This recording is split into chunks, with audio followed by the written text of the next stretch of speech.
Welcome to Beaded Doilies by Shell. In this video we are beginning the third row of our Teeny-Tiny Doily.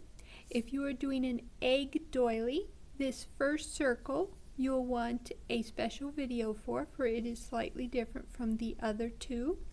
Otherwise we will begin here.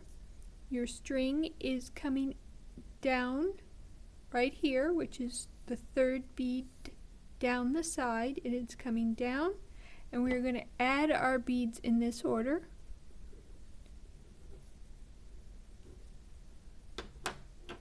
Now for my pattern, they are all high, so that will be my light green.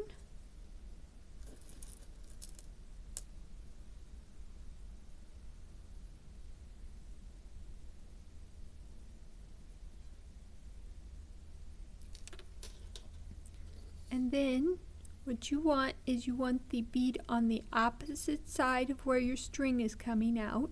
So this bead here that's above the string, the bead that our string is coming out of, we want to go through that bead.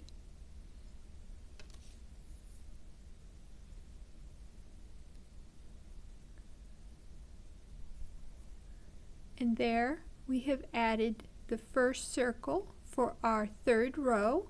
And in the next one I will show you how to add the remaining circles, and I hope to see you there.